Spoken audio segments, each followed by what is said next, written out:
ऋषि मुनियों की पावन धरती, देश धर्म का नाता है। कहते सारे लोग यही हैं, गो हमारी माता है। जाग उठो ओ भारतवासी, जाग उठो ओ भारतवासी, गो पर छुरियां चलती हैं। बंद करो गो माँ की हत्या, सारी जनता कहती है। बंद करो गो माँ की हत्या, सारी जनता कहती है।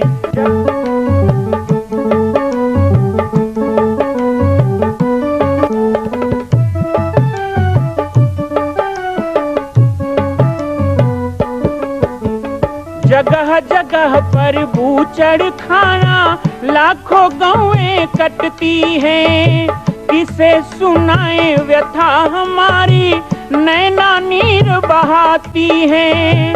रक्षा करना गौ माता की, रक्षा करना गौ माता की, गीता ज्ञान सिखाती है। बंद करो गो माँ की हत्या, सारी जनता कहती है। बंद करो गो माँ की हत्या, सारी जनता कहती है।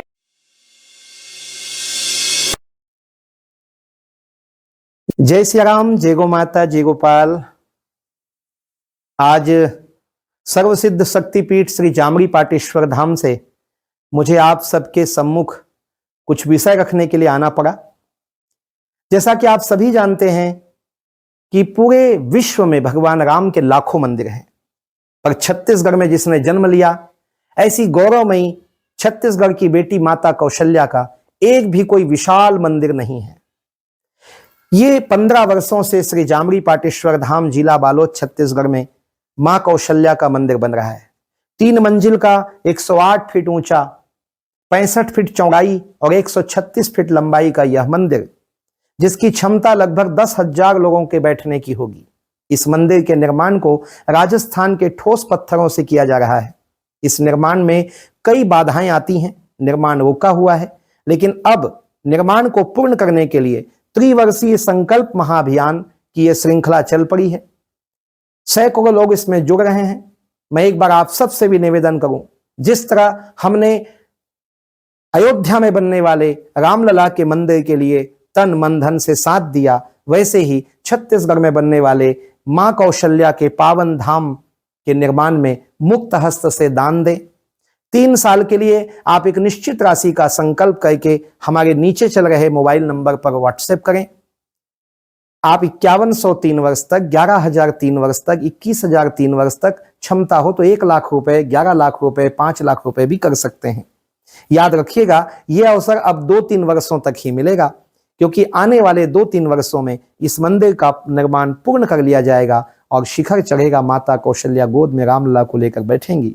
मैं राम बालक दास महात्यागी पूरे प्रदेश और पूरे देशवासियों से निवेदन करूंगा कि मेरे इस छोटे से विनय और मेरे प्रयास को आप अपना साथ दें, सहयोग दें। जय श्री राम। नहीं आऊं, असल में ना आज द्वादशी है, पुजारी जी नहीं आ पाए तो मुझे भेजा है। तुम आपको गाय मत चराना पड़े कह के तो मैं घर बार छोड़ के आया कि चलो सुख से मंदिर में रहोगे। अब आपको भोजन देने का काम दे दिया। ये पुजारी लोगों के पास और कोई लोग नहीं थे क्या? कहा ठीक है, उनको जो सुनाना सुना देना, पहले तुम खा पी लो। और भगवान चले गए, पेड़ के नीचे छुप करके देखने लगे। जब हरिया ने भोजन किया तब भगवान बैकुंठ गए। लेकिन वो तो माता महालक्ष्मी का बनाया हुआ भोजन था। उस भोजन को पूरा खत्म करने की हिम्मत तो किसी में नहीं है।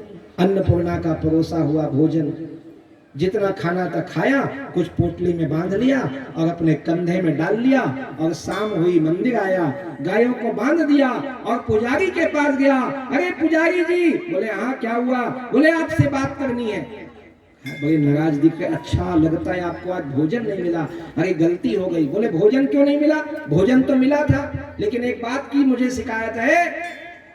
बोले क्या? बोले जिस भगवान को सुख देने के लिए मैं आया कि उसको गाय मत चराना पड़े, तुम टिफिन लेके भेजने लग गए। भगवान को ही तुम पोटली दे दी और कोई नहीं मिला। अरे नहीं मिला तो नहीं भेजते, मर नहीं जाता एक दिन में, लेकिन उसको तो आराम से रहने दो। उसको क्यों जंगल भेज दिया इतने धूप में? पुजारी ने कहा लगता है भूख में गर्मी चढ़ गई है। जिंदगी बीत गया, पूजा करते भगवान नहीं दिखे, तेरे लिए भगवान खाना लेके जाएंगे? पागल वागल हो गया है। बोले मैं पागल नहीं हुआ हूँ, तुम पागल हो गए हो जो भगवान से काम करवाते हो। और नहीं मुझ पे भरोसा तो देख लो ये सब बना था कि नहीं। ऐसे पोटली को निकाला और जब पोटली को खोल के रखा ना तो आंखें चौंधिया गई। वो हीरे मोती जड़े हुई पीताम्बरी भगवान की और उसमें बंधा हुआ 56 भोग, वैसा भोग का सुगंध भी कभी किसी को ना मिला हो। पुजारी ने हाथ जोड़ लिए, तुम धन्य हो, लगता है स्वयं भगवान तुम्हारे लिए आए थे, तुम धन्य हो। हरिया तुम जाके आराम करो, हम देख लेंगे, कल से व्यवस्था ठीक कर देंगे। हरिया चला गया और उस प्रसाद को थोड़ा थोड़ा बांट के सबने खाया। ब्राह्मणों ने कहा ये तो साक्षात लक्ष्मी का प्रसाद है जो उस भोले भाले भगत को देने भगवान को आना पड़ा। दूसरे दिन हरिया को कह दिया गया कि आज से आप गाय नहीं चराओगे, हमने नौका रख ली है। तो बोले क्यों? बोले नहीं नहीं, आप बहुत पहुंचे हुए भक्त हैं, आपके लिए भगवान को भोजन लेके आना पड़ा, आप गाय नहीं चराओगे, आप मंदिर में रहो। हरिया ने कहा मुझे और कोई काम आता है नहीं और बिना काम किए मैं कुछ खाऊंगा नहीं, काम दोगे तभी मैं खाऊंगा, फोकट का नहीं खाऊंगा, कोई दूसरा काम बताओ। तो महाराज ने कहा एक काम करो, दरवाजे में पहरेदारी का काम करो। रात को 12 बजे के बाद कोई मंदिर से बाहर नहीं जाएगा, कोई मंदिर में अंदर नहीं आएगा। आपको दरवाजा बंद कर देना है 11 बजे और यहीं पे पहरेदारी करो, बैठे बैठे वाला काम करो और भजन करो। बोले भजन वजन तो हमको आता नहीं, लेकिन कोई अंदर आएगा नहीं, कोई बाहर जाएगा नहीं, हम आपको वचन देते हैं। अब अपना डंडा लेके बैठ गया रात को 11 बजे। अब बाकी बिहारी रात को 12 बजे तो नहीं रहते, 12 बजे के बाद। आज भी कलयुग में प्रमाण है कि वहाँ जो सेज सजाई जाती है फूलों की, वो सुबह अस्त व्यस्त पाया जाता है। वहाँ पान रखे जाते हैं राधा कृष्ण के लिए, वो चबाया हुआ रखा रहता है। और लोगों को भगवान दिखे ना दिखे, लेकिन जो सरल मन होता है ना, जिसका हृदय साफ होता है, उसको भगवान दिखते हैं। जैसे कहते हैं कि छोटे बच्चों को भगवान दिखते हैं, देवी देवता दिखते हैं। क्यों? क्योंकि उनका मन निर्मल होता है। हम जैसे जैसे बड़े होते हैं, हम राग द्वेष जलन कपट निंदा सब में फंस जाते हैं, काम क्रोध मोह लोभ के विकार में। भगवान फिर वही नूपुर की आवाज आई, चरवाहा ने देखा रात को 12 बजे कौन आया, अरे ये तो कन्हैया है। अरे भैया क्या हुआ, जाके आराम करो ना, नींद नहीं आ रही है क्या? कन्हैया ने कहा अरे मेरे पागल भगत 12 बज गए हैं, मुझे रासलीला करने जाना है। बोले कोई टाइम है? तुम्हारे माँ बाप ने सिखाया नहीं? 12 बजे रात को घूमने जाएगा, चलो अंदर नहीं जाना। भगवान को डांट दिया उसने। भगवान ने कहा बड़ा मुश्किल हो जाएगा, रासलीला में तो सबको आना होता है, हमको भी जाना होगा, लेकिन ये भक्त है, भक्त को बिना बताए जाना भी अच्छा नहीं है। तो उसको पटाना शुरू किया। कहा एक काम करो। बोले क्या? मुझे आज भर जाने दो, कल से देख लेंगे। बोले नहीं नहीं नहीं नहीं, कोई नियम में ढिलाई नहीं होगा, अंदर चलो, हम नहीं जाने देंगे। कहा नहीं कुछ तो होगा जो जाने दोगे, रासलीला है भाई, जाना पड़ेगा।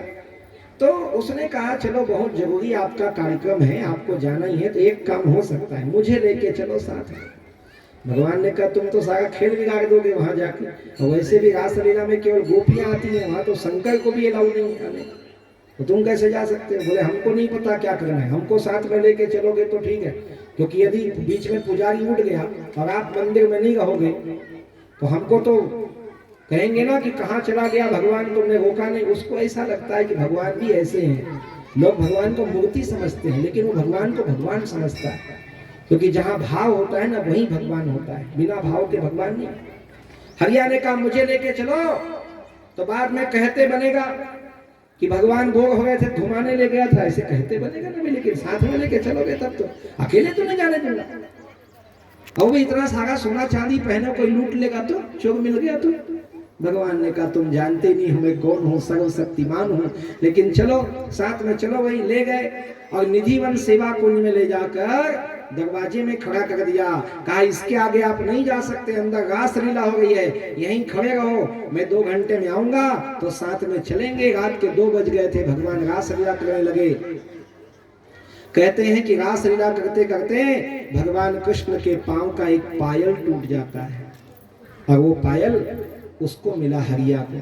हरिया ने पास में रख लिया, कहा जब लौटेंगे तो दे दूंगा। रासलीला खत्म हुई, भगवान वापस आए, मंदिर में अपने स्थान में विराजमान हो गए। सुबह सुबह के 4 बजे भगवान लौटे और आधा घंटा हुआ 4:30 बजे। जो बड़े मंदिर होते हैं ना, सब 4:30 बजे खुल जाते हैं। 4:30 बजे घंटी बजने लगी, शंख बजने लगे। हड़बड़ा करके राउत गया हरिया, कहा कौन है कौन है? अरे पुजारी ने कहा हम हैं भाई, भगवान को जगा रहे हैं। बोले वो तो सूते चलिए, काला जगा था, अभी तो हम घूम के आए ना, आधा घंटा हो। बड़े आए, भगवान को जगा रहे हैं। क्या भगवान को तुम जगाओगे? सोने तो दो। पुजारी ने कहा पागल हो गए हो क्या? भगवान को 5 बजे जगाया जाता है। बोले उस भगवान को जगाया जाता है जो सोता है। ये भगवान तो 4 बजे तक नाच के आए हैं, मैं तो देख के आया हूँ। और तुमको भरोसा नहीं होता, देख लो, ये पायल टूट गया था, मेरे हाथ में है। 7 ताले बांके बिहारी में लगे हैं और भगवान का पायल उसके हाथ में था। पुजारी हक्का बक्का रह गया, सारे ताले खोले गए तो बांके बिहारी के एक पांव का पायल गायब था। वही पायल उसके हाथों में देखा लोगों। तो जो पुजारी था ना, वो उनके चरण में गिर गया, उस राउत के चरण में गिर गया। उसने कहा महाराज क्यों पाप लगा रहे? बोले पाप नहीं लगा रहे हैं, आप धन्य हैं, आप महान हैं, आप। तो हमारे यहाँ भाव की प्रधान, यदि भाव नहीं है ना तो भगवान भी पत्थर है, और भाव है तो भगवान पत्थर नहीं होता, भगवान मूर्ति नहीं होती, भगवान भगवान होते हैं। तो हम सबके भीतर वो सरल भगवान क्या चाहता है? बस आपका भाव चाहता है, आपका सरल भाव चाहता है। और वही सरल भाव को जगाने के लिए हम पूजा करते हैं, हम उपवास करते हैं, हम सात्विक वृत्ति को लाने के लिए ज्योति जलाते हैं, भोग लगाते हैं। कुछ भी खाने से पहले भगवान को दिखाओ, तुलसी पत्ता डाल के भोग लगाओ, चंदन लगाओ, भजन करो, कीर्तन करो, जस गाओ। क्यों करते हैं सब? ये ध्वज लगाना, तोरण लगाना, पताके लगाना, दिया जलाना, इस सब चीज का अर्थ है वो भाव को जगाना जो भाव भगवान के प्रति होना चाहिए। बहुत सौभाग्यशाली वो होते हैं जिनको मानव जीवन मिलता है, लेकिन मानव जीवन में भी वो सौभाग्यशाली होते हैं जिनको मानव धर्म मिलता है, अर्थात भगवान के प्रति प्रेम करना और सब पे दया करना, सब पे प्रेम करना, सबको सुख देना। किसी को कष्ट नहीं दो, किसी को दुख मत दो, किसी को सताना नहीं।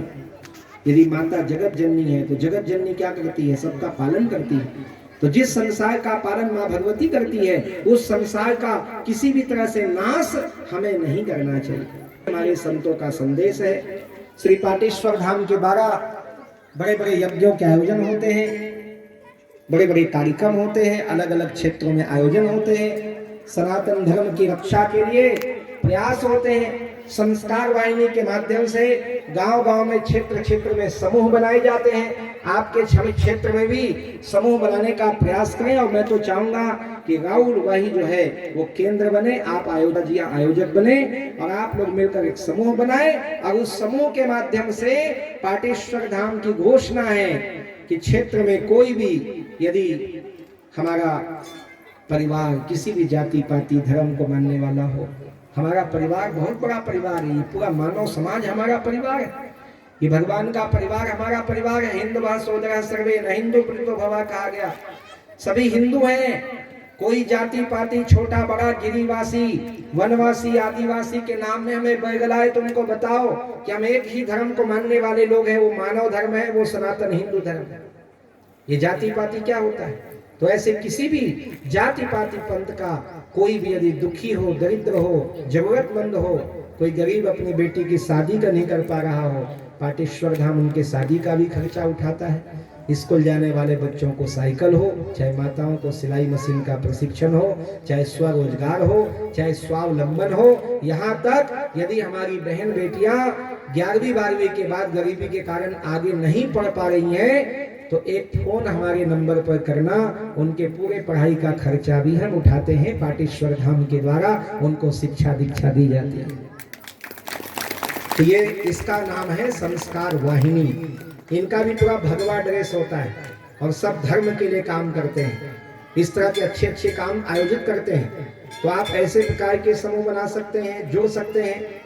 साथ ही पाटेश्वर धाम में एक बड़ा कार्य, जैसा मैंने बताया, माँ कौशल्या धाम का निर्माण।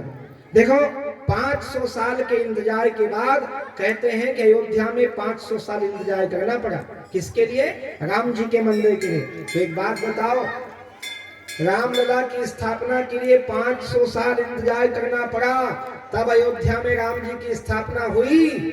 लेकिन राम को पैदा करने वाली, राम को जन्म देने वाली हमारे छत्तीसगढ़ की बेटी कौन है? कौशल्या, राम की माता कौशल्या। कितने साल पहले जन्म हुआ कौशल्या का? 17 लाख वर्ष पहले। 3 युग हो गए, त्रेता युग, द्वापर और कलयुग। 17 लाख साल पहले माता कौशल्या का जन्म छत्तीसगढ़ में हुआ, लेकिन छत्तीसगढ़ में आज तक माता कौशल्या का कोई मंदिर नहीं बना। चलो छत्तीसगढ़ छोड़ो, भारत में देखो।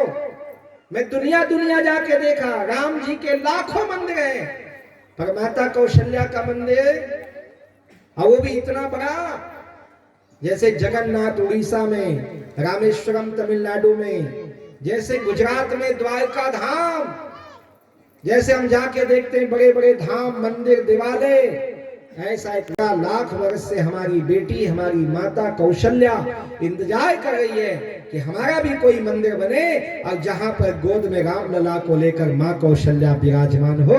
दुनिया रामलला को देखने भले अयोध्या जाए, लेकिन रामलला को कौशल्या के गोद में देखना हो तो उन्हें छत्तीसगढ़ आना पड़ेगा, क्योंकि ये कौशल्या की जन्मभूमि है। और इसीलिए जो लोग गए हैं वो देख चुके हैं, बाकी पैम्पलेट में आप पढ़ना। 15 साल से पाटेश्वर धाम में मां कौशल्या धाम बन रहा है।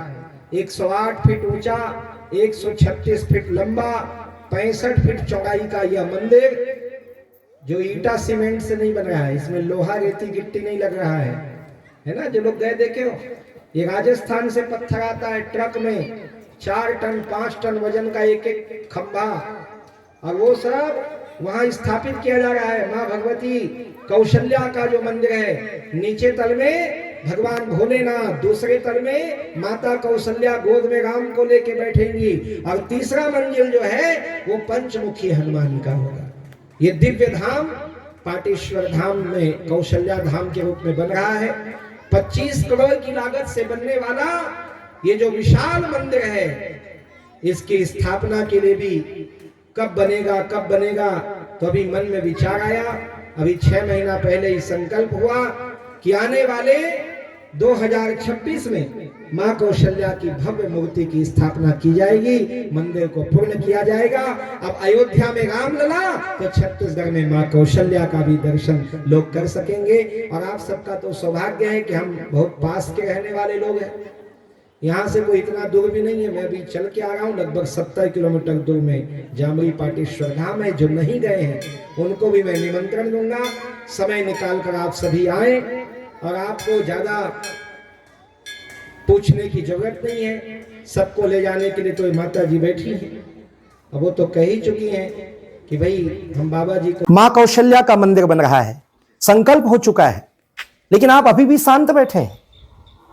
संकल्प कीजिए, आगे बढ़िए। आज राजस्थान, गुजरात, महाराष्ट्र में हम जाते हैं, बड़े बड़े तीर्थों को देखते हैं। क्या छत्तीसगढ़ के लोग इतने कमजोर हैं कि अपनी ही छत्तीसगढ़ की बेटी माता कौशल्या का एक मंदिर पूर्ण नहीं कर सकते?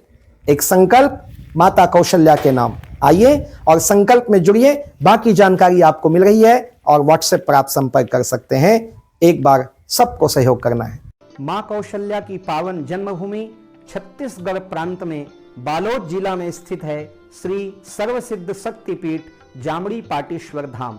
परम पूज्य सद्गुरुदेव राजयोगी बाबा जी की तपस्थली श्री पाटेश्वर धाम और विश्व के अद्वितीय मां कौशल्या जन्मभूमि मंदिर निर्माण का दर्शन करने और इसी प्रकार समसामयिक विषयों पर अपना ज्ञान वर्धन करने के लिए और 10,000 गायों के लिए बनने वाले श्री हनुमान नंदीशाला गो अभ्यारण्य का समाचार प्राप्त करने के लिए आप सभी देखते रहें YouTube चैनल पर राम बालक दास, और हमारे चैनल को आप सभी सब्सक्राइब करें, घंटी का बटन दबाएं ताकि आप सूचनाओं से जुड़े रह सकें। जय श्री राम, जय गौ माता, जय गोपाल।